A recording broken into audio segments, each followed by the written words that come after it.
we all know that he had so many problems with like previous manager. Like when you sack a manager 2 days before the final, and this manager is like notoriously known for winning trophies.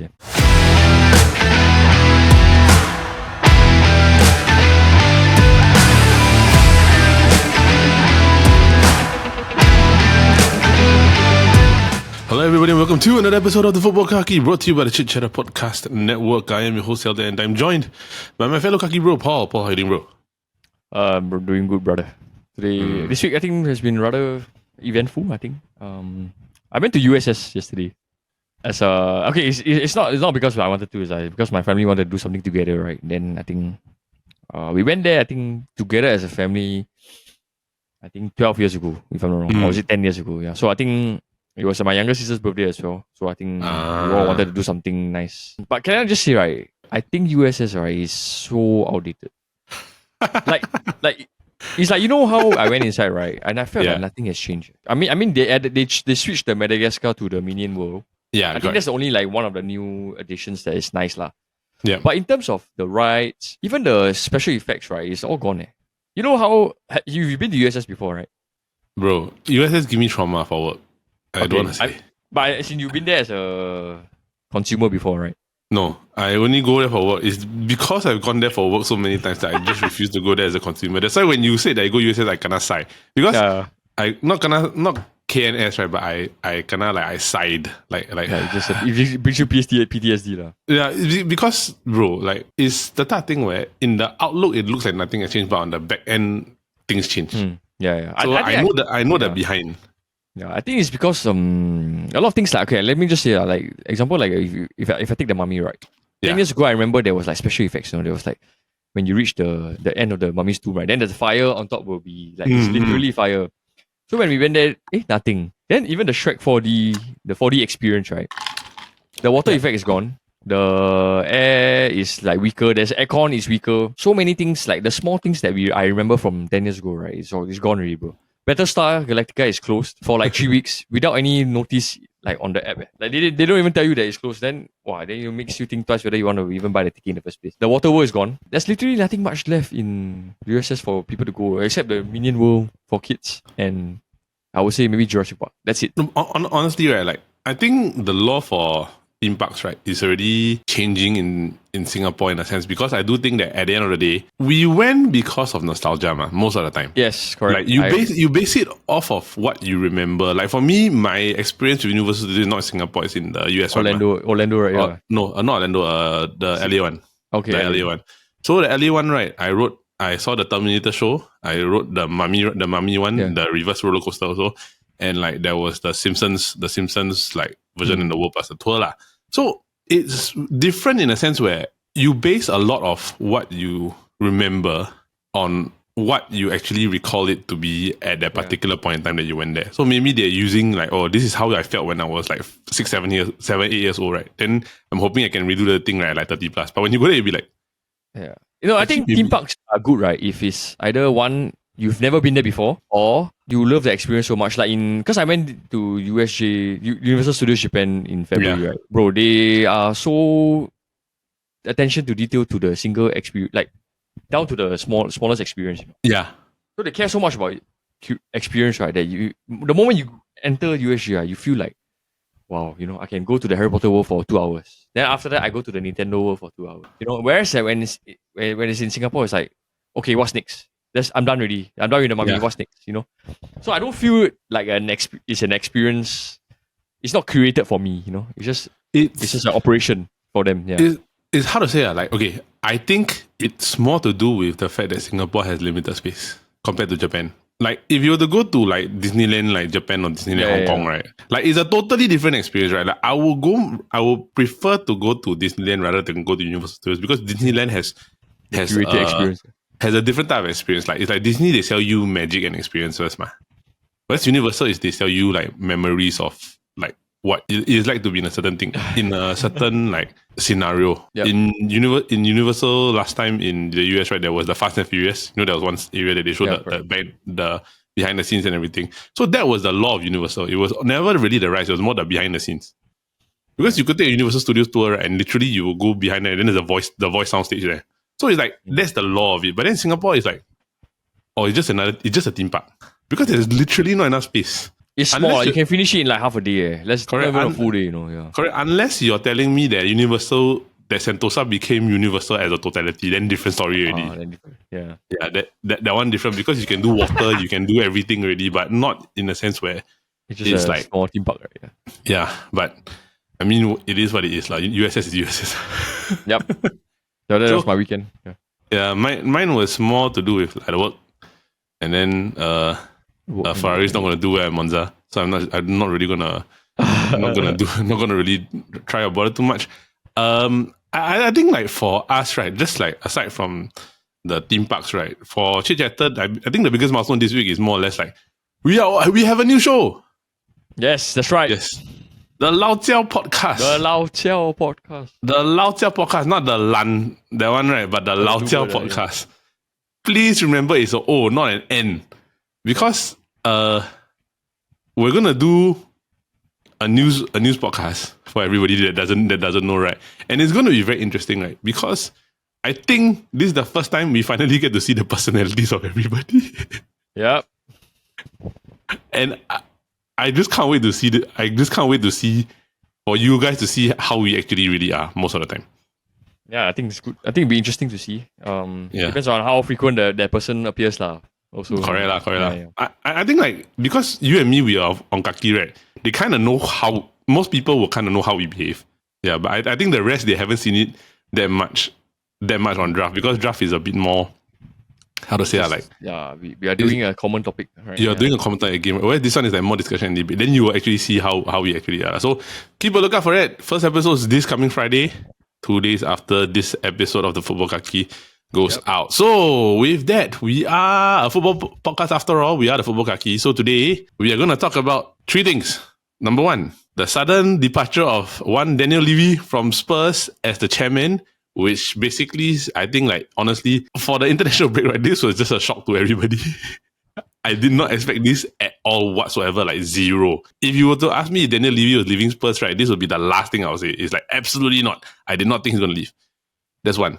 The other one is that we are going to rank, or more, Paul's going to rank the 3 best transfer windows in the EPL for this summer. So he's going to give you top 3 teams that had the best transfer windows. And then we're going to preview the match of the week, which is the Manchester Derby, City versus United at the Etihad Stadium this week. And I call it the battle of the new goalkeepers. City signed Donnarumma, United signed Lemons. And they could have gotten Emi Martinez if it wasn't for one Jadon Sancho. Never mind.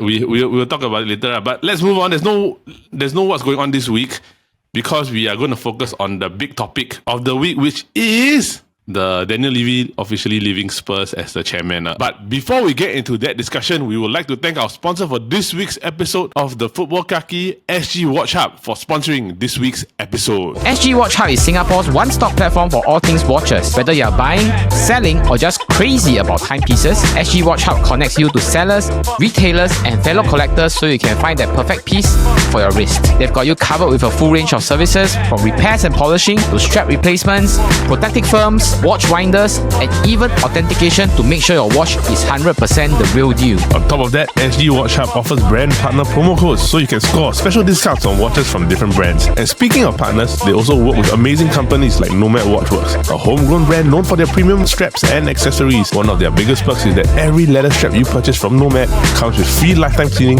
so your watch doesn't just look stylish, it stays cared for too. Stay tuned on both the Chit Chatter podcast and SG Watch Hub Instagram pages because we'll be running a special giveaway sponsored by SG Watch Hub and Nomad Watchworks very soon. Trust us, you don't want to miss it. So, if you love watches as much as we do, head over to sgwatchhub.sg and join the community. SG Watch Hub, bringing the world of watches to your fingertips. And with that, let's get right back into the Football Kaki. As we begin this discussion, right, I think you and I can both agree, right, he's not polarizing. He has a very split impression on different people. Yes, correct. Especially he's really like managers. Past managers that he has. Past managers either love him, past managers hate him, fans hate him. But as a businessman, he's shrewd and he does what is best for Spurs. So you can tell he cares deeply about Spurs, right?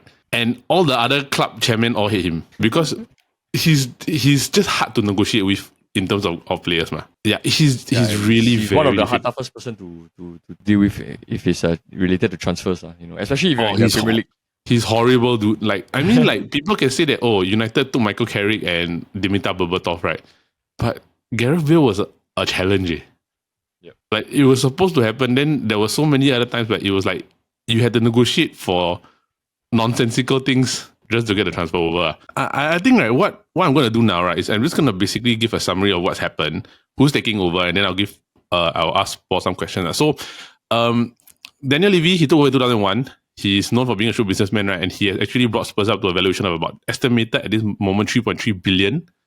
I can't remember whether it's pounds or thing, but 3.3 billion. So essentially, Spurs is valued at probably a top 10 sports franchise in the world. But I think that's where the business side of it. So the business for Spurs is great. They have a brand new stadium. They have a state-of-the-art training facility. The problem where the fans come in is that all that investment and the return of being a $3.3 billion valuation club, right, is not reinvested back into the football team. That lack of reinvestment has led to managers like Conte, Mourinho, Nuno, all having problems, and then Postecoglou not getting backed, even though he had a stellar first season. The only shining light on last season was literally because Spurs beat a very poor Man United in one of the worst Europa League finals in history, and Spurs got a European trophy. Yeah, but even so, you can say, okay, Daniel Levy brought a European trophy, right? It's 2 trophies in like 24 years. Yep. And the other trophy was the League Cup, if I'm not mistaken. So it's kind of like, I would say Spurs fans would be happy, but they have to understand who is coming in, right? So essentially, right, what has happened is that there's a new role called the non-executive chairman, which will be held by Peter Charrington, who is a former CEO of City Private Bank, which is, if I'm not mistaken, Citibank. He has 26 years of finance experience, right? So he's a money guy. As for the CEO, right, is Vinay Vakechnam. I don't know whether I pronounced it correctly. He is a former director and CEO of Arsenal, right? And he was the reason why Arteta got appointed. I've got a few questions for you, bro. Like, with this change and with all the things they have now, right, what does Spurs' future look like to you? Talking about the football, if talking about football-wise, I think they're heading in a very good trajectory, given that they left Postecoglou, right, and then now they brought in Thomas Frank. I mean, like, departures like Son is gone, but you have to admit that they look better a bit. It may just be a Spurs thing, like how they start well and then they will just fall off later, right? Correct. But you can't take away the fact that their players look good, I mean, footballing side-wise, I think they are heading in the trajectory. Like what you said, the stadium is good. New manager, new players, new owner. Yep.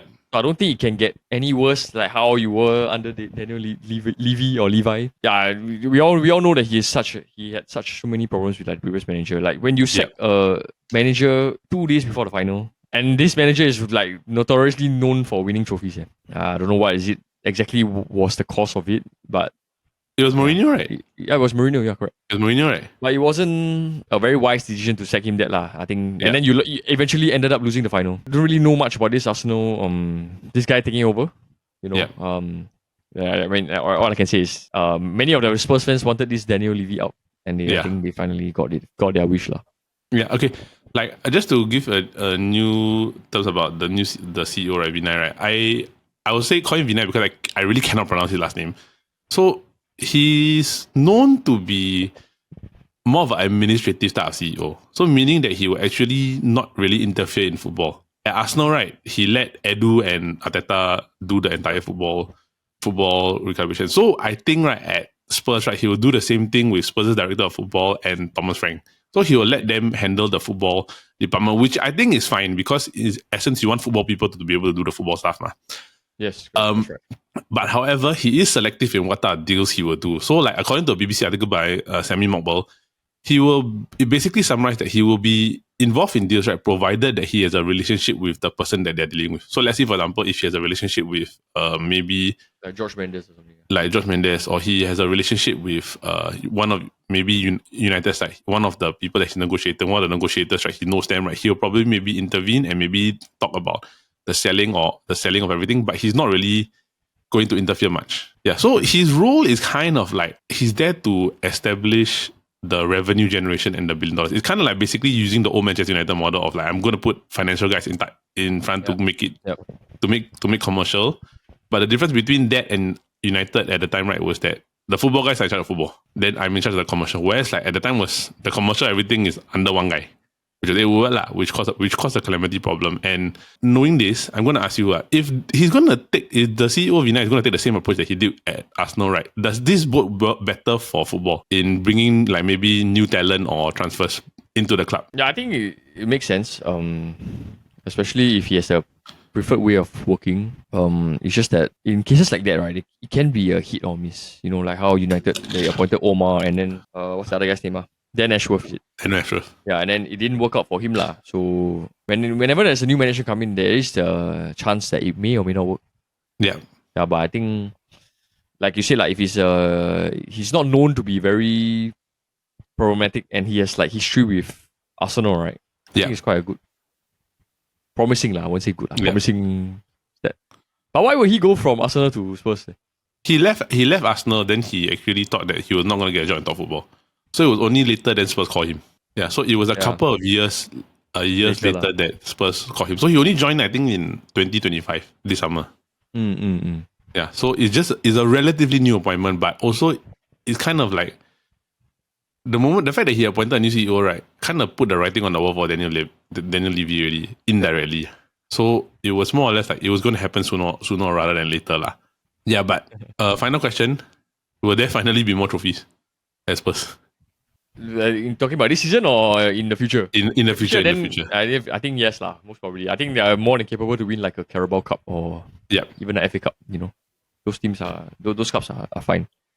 Whether in the league and the Champions League, we have to see how. Maybe even the Conference League, why not? Or Europa League this year. Yeah. Maybe. We'll look at it again lah.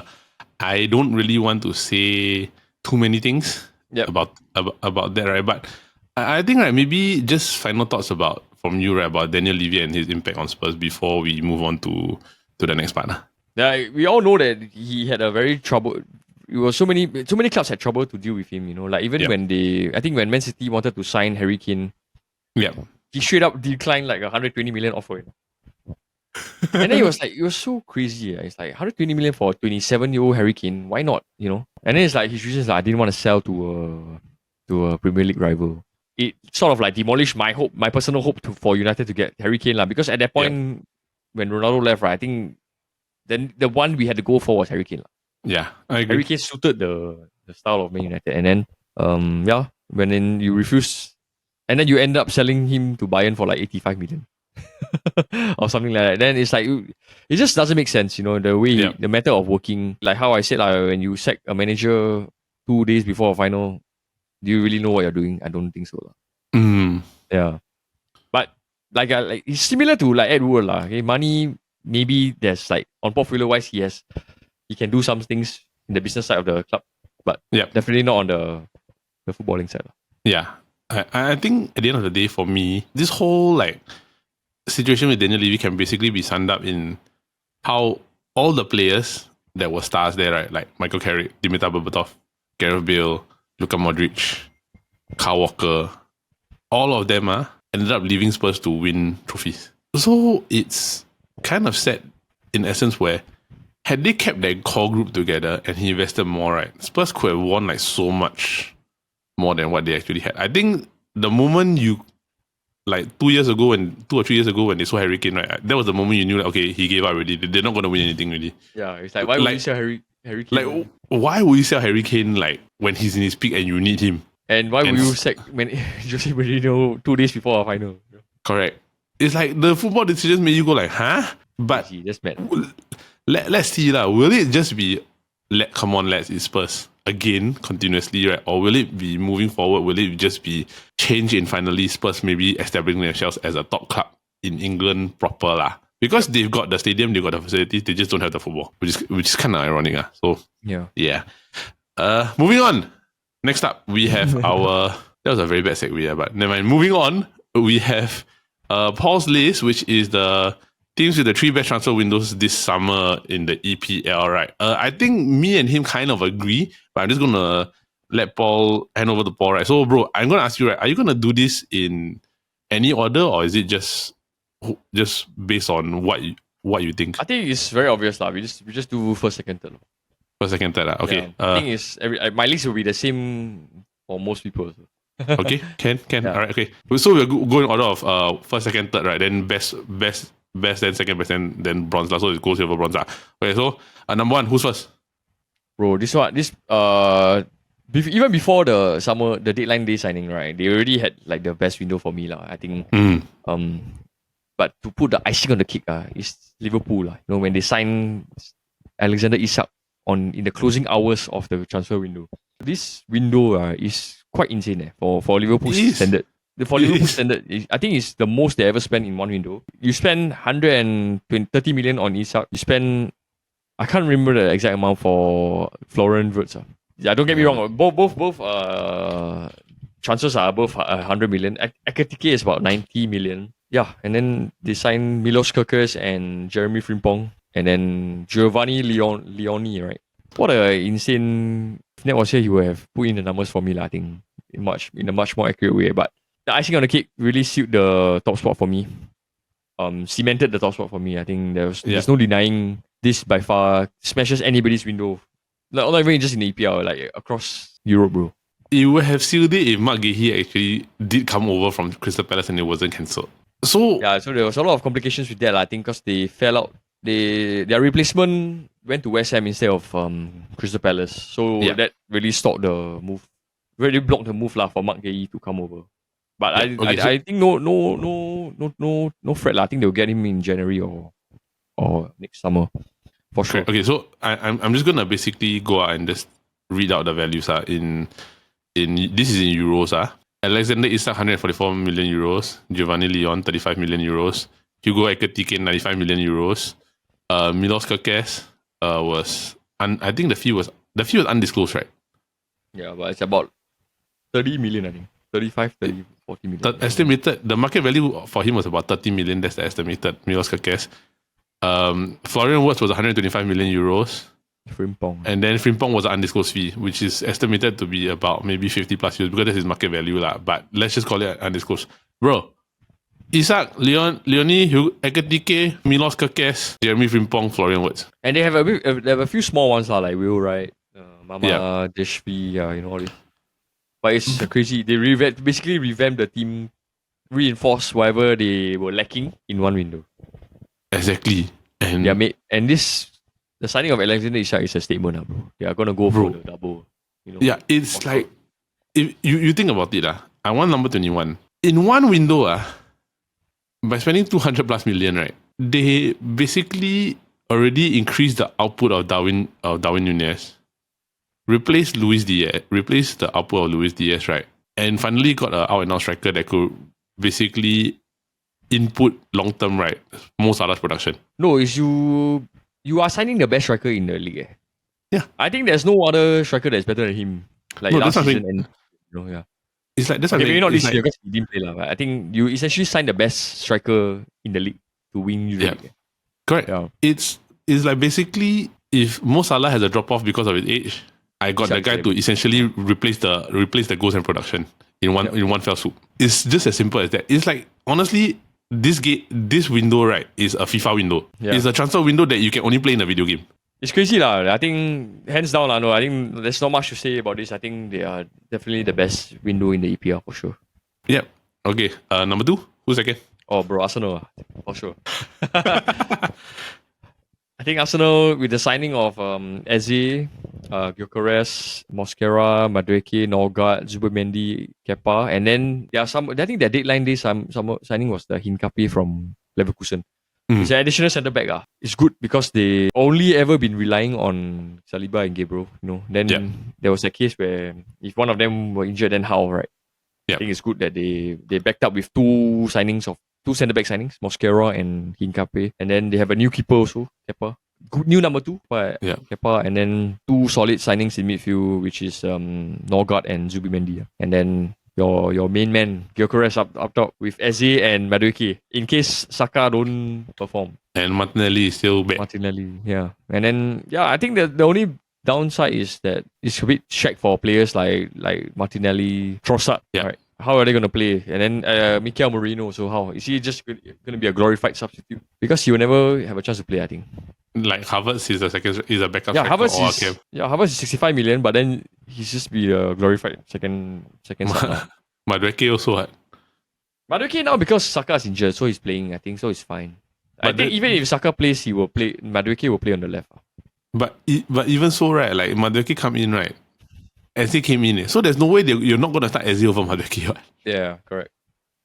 So I think Eze is like in a way backup for Odegaard. So if you have Odegaard and Eze, I'd rather you just play both of them.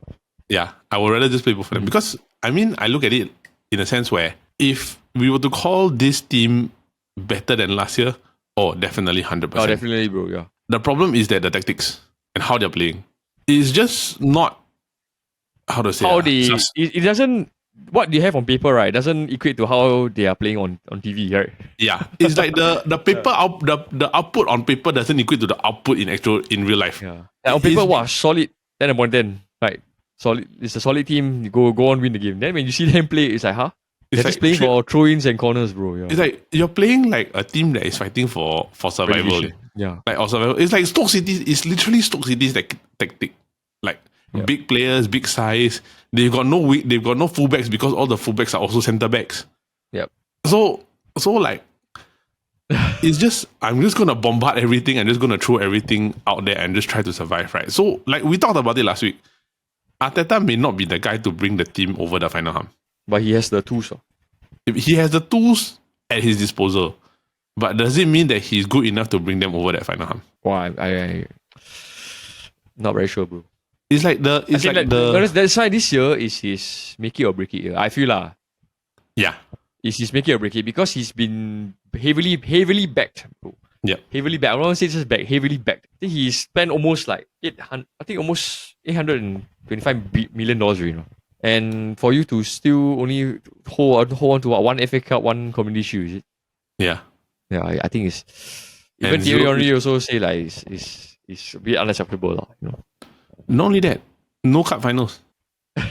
ever since he won a team that was with Unai Emery's like squad. I like bringing back to it. Like Henry said, the Manchester United that everybody makes fun of, right? Made 5 finals in the past 5 years. Yeah, but Arsenal 0, right? Arsenal 0.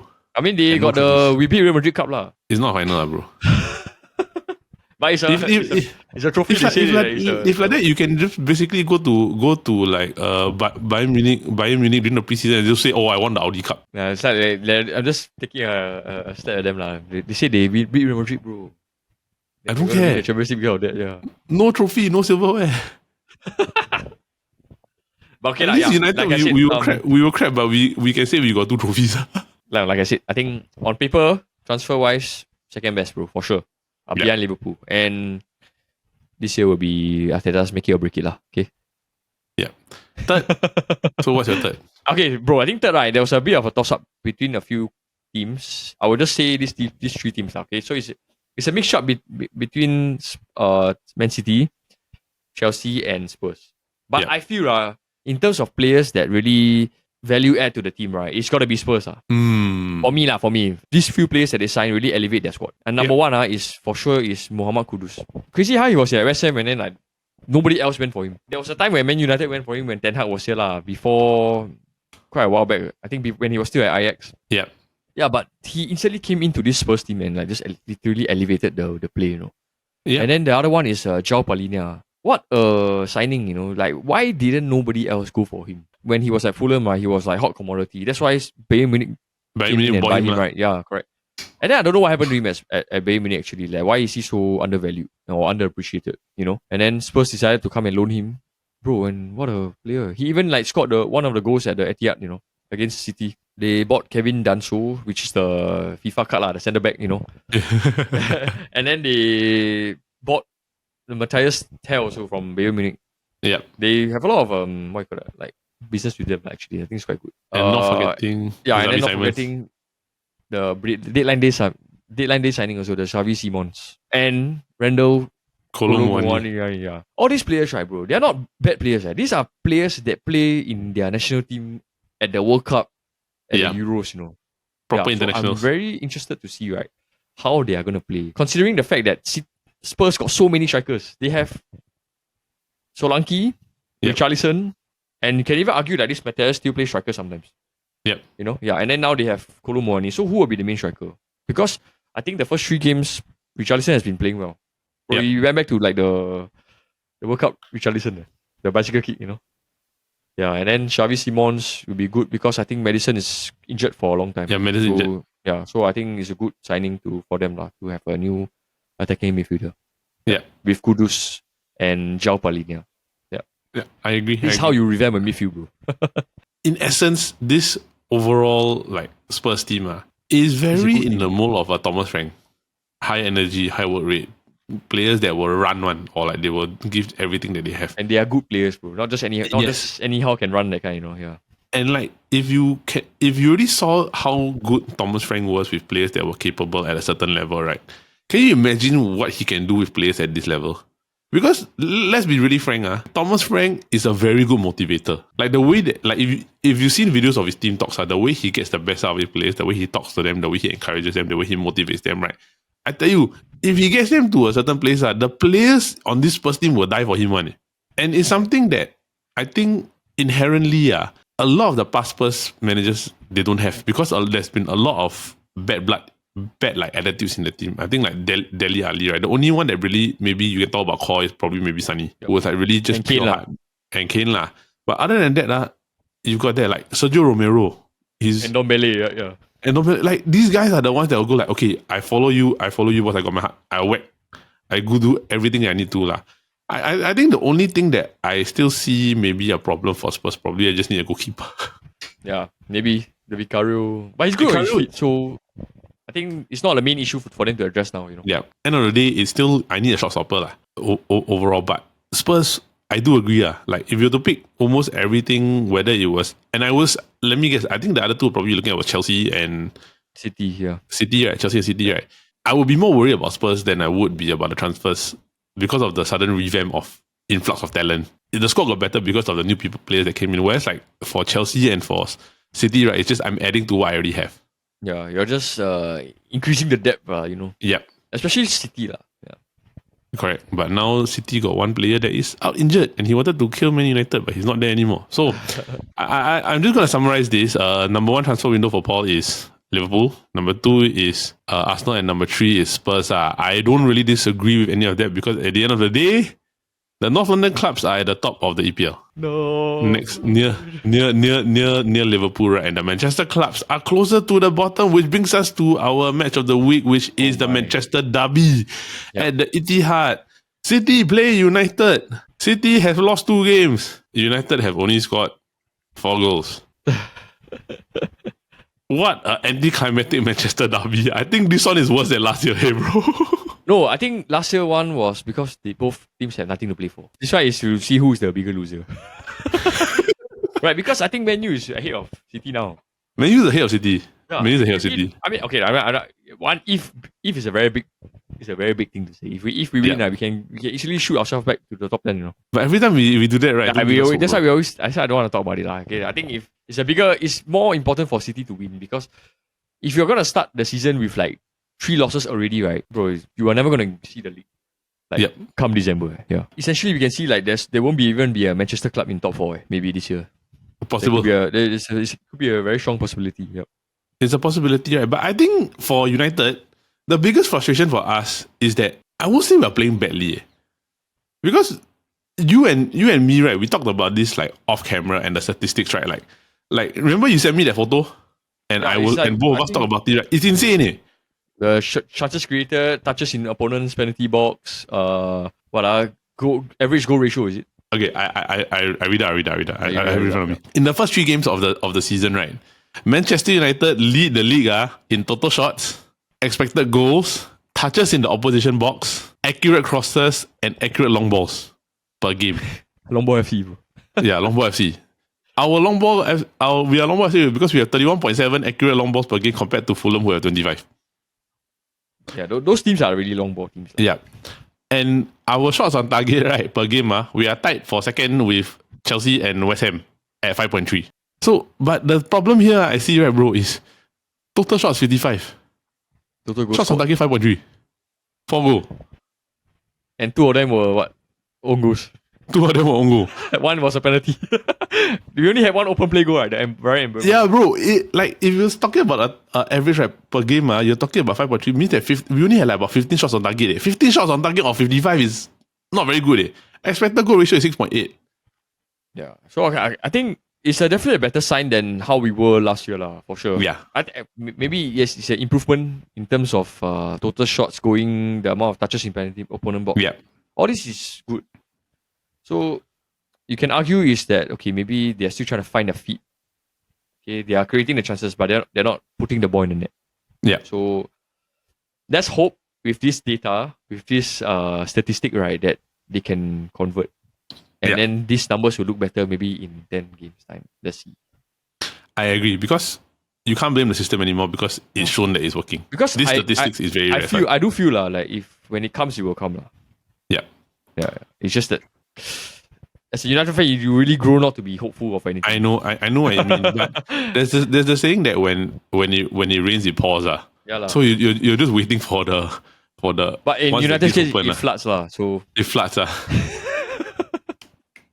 There's a hole in the roof. But I would rather they flood goals and have a higher conversion rate than they are now. Because bro, if we can consistently get at least 15 to 20 shots a game. That should be the minimum 15 to 20 shots a game against other clubs, right? And score at least maybe like a few goals, we can do quite okay. I have no problem. I think right, with regards to City, they are only top 4 in touches in opposition box and expected goals. So their expected goals is 4th with 5.8, and then their touches in opposition box is 86, which is not too far off us. However, they have lost 2 games already. It doesn't make sense. Plus, they also lost their kind of like number 10 because Chucky's injured. Yeah, talk too much. They lost to Spurs and Brighton, right? Damn. Yeah. They lost to Spurs and Brighton, and they beat Wolves like 4-0, right? But consider this, they beat Wolves 4-0, but they've only scored 1 goal in the past 2 games, and they conceded 4. Yeah, actually, because the next 2 games they're gonna play is it's literally Manchester Derby, then they play Arsenal straight away. So it's really no time for them to go and find their form. They have to like perform now. If I was a City fan, I would look at these 2 games. I also actually can be there seems to be like a call for concern for sure. Yep. There's no team in between for you to find your form, find how you play with your best 11. But I heard there are rumors that the players are upset with Pep already. I mean I don't know bro. It's just hearsay, right? Let's say. There's always player problems with the manager. So moving on, predictions. It is at where? Is it Etihad? Is it? Etihad. Oh damn! Yeah, I don't think it'll be a good game for us, United. I think history in recent years, this fixture always favoured them. So I would probably go with like a City win . Yeah. 2-0 maybe. Okay, I'm gonna go with a. I'm optimistic. I'm gonna go with a 1-1 draw. Okay lah. Yeah, That's fair. Yep. 1-1 draw. I think that we can do something. It's just that we have to be more disciplined than what we have been. If we can output a performance like we did against Arsenal and Burnley against City, right, I'll really be over the moon and be very happy already. That's good. That's true. Like you get what I mean, right? So just play the same way, okay? Yeah, just play the same way. If Grimsby Town didn't wake you up, I don't know what will already. Oh my! Don't even get me started. Yep, don't waste that. Okay, so bro, that is it for this week's episode of the Football Kaki. All right, so that is it for this week's episode of the Football Kaki, brought to you by the Chit Podcast Network. For those of you who are tuning in, we just want to say thank you, and we hope that you continue to watch our other shows, which are the Copy Bros every Monday, where we have some fun and cool interviews lined up for you, and our new show is up this Friday, the Lao Jiao Podcast, where we cover news in the rawest and best form possible, according to us. So please tune in for our first episode this Friday. Give the guys your support. It is the usual draft crew, but now they're coming together to talk about the local news in Singapore. Tune in for that. Be ready for some laughs. So to everybody here, have a great week ahead. Paul, you got anything else to add before we go? Let me just say, I think I didn't even follow any of the World Cup qualifiers this weekend. No, neither did I, bro. So I think, it's never a good time to have international breaks. Okay, I remember September and October always have a few, right? Yeah, but okay I think let's look forward to EPL coming back again this week. Yes. Okay, so for me and Paul, have a great week ahead from the Football Kaki. listen to our new show, Lost Your Podcast, from the Chit Chatter. So with that, from me, Paul, have a great week ahead. See you soon. Bye-bye.